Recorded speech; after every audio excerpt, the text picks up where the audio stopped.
Good morning, everybody.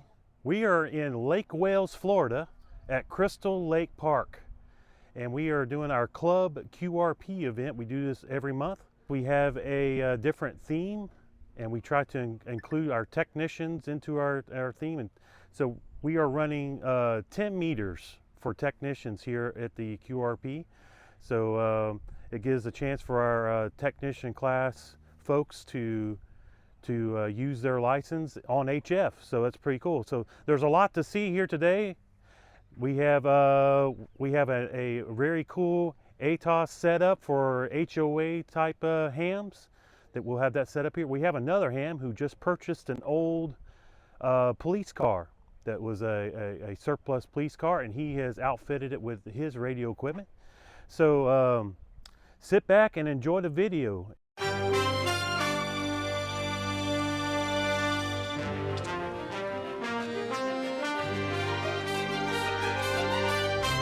So what length did you put the whip today, Jim?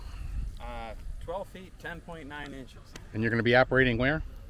17 meters. All right. So that would theoretically give us a 1-to-1 SWR at 18.130. I'll check that, of course, and we'll see how 17 meters looks today. All right. Well, and we'll move if we have to. All right. Check it out when you get operating. All right.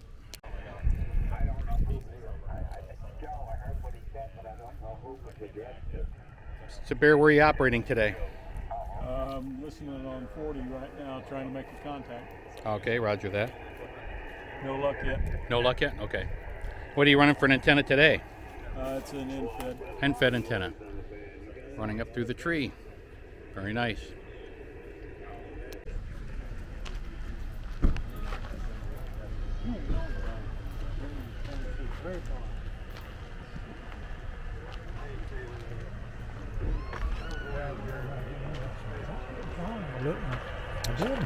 Running on 10 meters in the car? Yeah. Hello, I'm Russ, N4RTD, and today we're doing a demo of the Yaesu ATAS-120A antenna.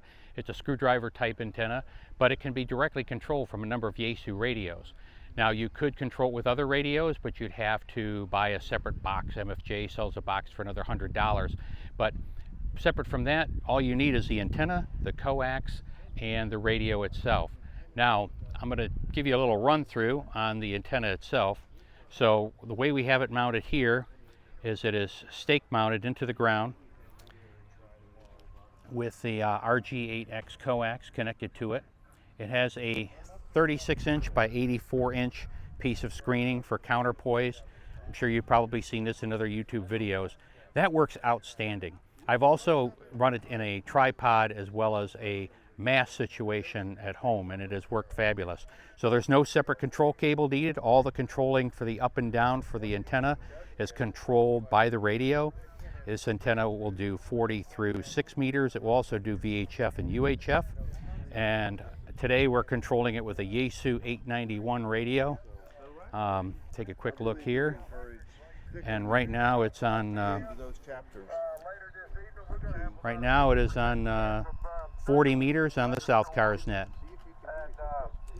So there's one button on the radio that you can hit, the tuner button, and it will control it and move that antenna to whichever band that you need to operate on, make it either shorter or longer. Great antenna for mobile use, maybe if you were taking it out and doing a POTA activation, but those in an HOA could easily find places to mount this antenna because I stand taller than it does when it's sitting on the ground. And it works fabulous. All right, let's check out what KI4MOX has set up besides the all the antennas on the vehicle. He's got a, looks like a speaker wire dipole. And well,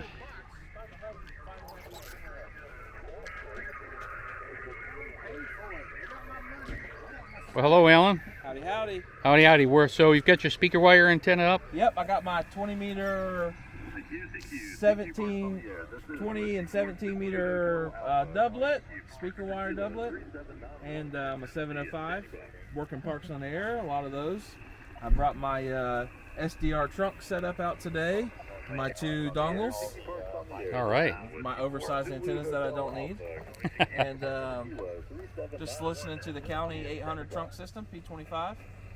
And in the shade with my umbrella. Well, the umbrella is definitely needed today. It's hot. CQ Plus on the edge. This is Whiskey 4 Zulu Hotel Alpha calling CQ for part number Kilo 3791 in Tennessee. All right. Mike AG4LT, who runs with the big dogs, is operating over here today. He's off on the front part of the park.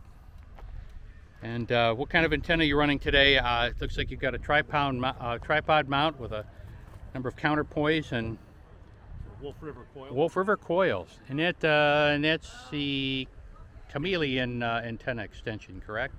The telescoping pole? It's a chameleon whip. Chameleon whip, okay. 15-foot whip. All right. And which bands are you operating on today? Starting off on 40, playing around with south cars just to Okay. check how it's doing. And then I'm going to see if I can tune this thing up on 10. Okay. Because 10 is the focus of our thing today. So Right. After this, I'm going to try to play with 10 meters a little bit. Very good. You got your DeWalt fan going on, and I know that Alan was using his umbrella over there. It's a hot day today, but you got a nice breeze going on here, and you're on 40 meters with the Yaesu FT891. Well, very good. Thank you. Thank you. Beautiful day. The weather's fine. A calm before the storm. We had a pretty good turnout here today so far, and there's still people setting up. We run 9 to noon, and it's 9:46. We still have people going. We'll check out what's going on in the pavilion. All right, we're going to look at Dan, W5DBH's setup. I see he has an end-fed antenna, and I believe he's running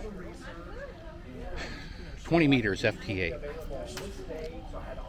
These are hurting, but that's fine. We were just saying, it looks like you're getting around a little. 20 meter FT8 today for Dan.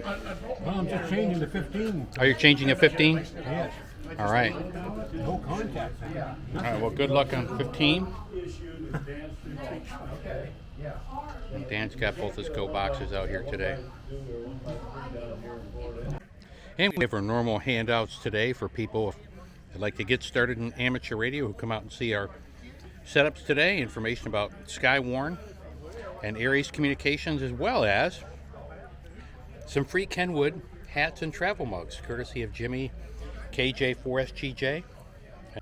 Jon KI4MTQ, he has a 10 meter pole set up, so we're going to check that out. He's having some issues with it. We're going to use a nano VNA and check out his 10 meter dipole setup that's made with some ham sticks.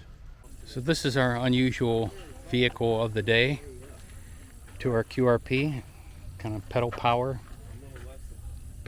vehicle. The ELF 2FR organic transport, made in Durham, North Carolina. All right, well, if you're ever looking for the ultimate ham mobile, you've got to get one of these. Buy yourself an old Crown Vic police cruiser. Good morning, everybody. I hope you're enjoying the video so far. Today, Russ, N4RTD, asked me to bring my latest acquisition. I'm going to close the trunk here just a little bit. Of a Ford Crown Victoria Police Interceptor with an amateur radio mobile installation. As you've heard me say on other videos, well, maybe just one, if you're going to run with the big dogs, you got to have the biggest, gaudiest antennas out there, or do like AG4LT and stay on the porch. So Mike, KB4FHP, Mike Lunsford, our club president, helped me to do this install. We spent 6.5 hours putting antenna mounts on this car. This mount here was put in, originally this was a Liberty County Sheriff's Cruiser. You can see the 91 is still on the roof from when it was a cruiser. That was the original antenna they put on for 800 megahertz. That hole over there we reused. That's where the hole for the light bar went through. There were 3 cables for the light bar. We reused that hole. So I had the thought, well, wait a minute, let's just match it and do a diamond or square turned sideways, or a diamond shape. So I had him put one here and he put one up front where it would be more level. He didn't go quite as far to the front as you would think, but he did that so the antenna itself was more, I guess, perpendicular to ground. It's not pointed this way, it's pointed more that way. So that way it has, it's not quite so directional. And of course, we put in the trunk. There were 2 NMO plugs here. So we went ahead and drilled 2 holes here also. And Mike said 16 7 inches. I said, how do you know this? He said, I've done a lot of them. Mike used to be in a business on the side where he did installs in fire trucks, EMS vehicles, and police cruisers. So today what I'm going to do is for a demonstration, if you've never done one before, let me get the trunk open here. No, I got the wrong key. It's a church bus key. That won't work. Okay. Now, I have fished the coax through this way, but I've changed my mind. We're going to go down this way, but we won't fool with that for now. What we're going to do is install this NMO mount. I didn't have it when we did the other 5, or other 6. So I got the coax and mount since then. I've already pre-fished the coax down in there, so that way it wouldn't take extra time in the video. And what you do is this. I'm going to try to reach my hand up in here. Fish the mount down in here like this. And I'm going to try to have to, now this might be a little awkward. See, I'm going to pop it down in here like so. Notice it comes up like, and there it went. The collar here, notice it has an O-ring in it. There's an O-ring that comes in the bag. That's critical because that's what seals it from leaking in a rainstorm. So I'm going to turn the trunk up so I can reach it here. If I can get my hand back in here. There it goes. All right, I'm going to do it like this. Get that up there. Out there it goes. See, notice that the hole matches it perfectly. And it went right up in there. Now I'm going to put the locking ring on like so. And well, the O-ring's trying to fall out on me. And put it in here like so. And notice I finally got it started. Notice I'm going down. And there it is. Now the key is you don't tighten this too tight. If you do, you'll spread your O-ring out and you could have a leak. But if you put it in right, it'll never leak. And now I'm going to take my crusty crescent wrench here that I borrowed from KI4WGD. I forgot to bring mine. And put it on here. And I'm going to try to hold this on the bottom side so it don't turn. There we go. And just turn it down like so. And that's just about right there. All right, well, thanks, Darrell. I appreciate it. And that's it right there. And to top it all off, I had a quarter wave in my pocket. I'm just putting that in there now. And you can screw, now when you screw an antenna on, do not put these on with a wrench. That's what Mike told me, and he's absolutely right. You simply hand tighten it. Just good and hand tight, like you would an oil filter on your car. You don't use a wrench, you hand tighten it only, because you can ruin the antenna or the mount with that, and I forget which, if you put it on with a wrench. So always just hand tighten them as tight as you can get them. All right, thank you, Darrell. Yes, sir.